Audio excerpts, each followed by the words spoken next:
Paprikáš.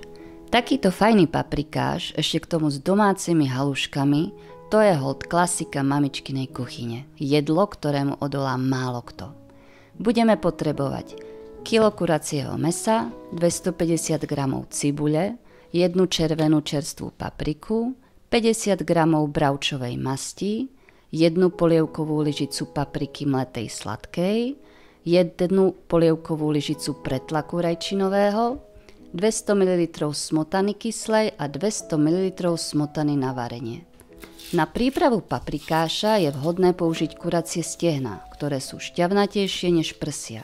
Rozdiel medzi perkeltom a paprikášom je ten, že paprikáš obsahuje menej cibule a papriky a ku koncu dusenia je zjemnený smotanou. Na masti poriadne orestujeme nasekanú cibuľu a papriku na strednom plameni. Odstavíme z ohňa alebo znížime plameň na minimum a pridáme mletú červenú papriku a pretlak. Premiešame. Len veľmi krátko, aby sa nám paprika nepripálila. Do tohto základu vložíme na kocky pokrájené odplanené mäso a krátko zarestujeme, aby sa mäso zatiahlo. Mäso osolíme, podlejeme vývarom, aby bolo ponorené a za občasného miešania pod pokrievkou dusíme.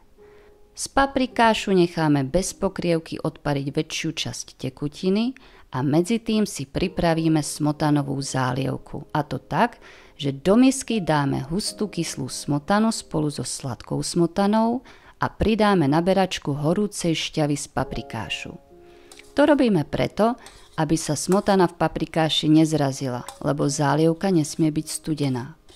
Do zredukovaného paprikášu prilejeme smotanovú zálievku a za stáleho miešania veľmi krátko povaríme. Omáčka sa takto sama pekne zahustí. No a halušky tie sú jednoduché a raz, dva hotové. Do misky nasypeme múku a soľ, pridáme vajce a pri miešaní podľa potreby prilievame studenú vodu. Cesto by nemalo byť tuhé, inak budú halušky tvrdé. Cez sitko na halušky pretlačíme cesto do vriacej osolenej vody, počkáme až vyplávajú na povrch a varíme ešte 2-3 minútky. Uvarené ich dáme do misky a pomastíme maslom alebo masťou, aby sa neprilepili.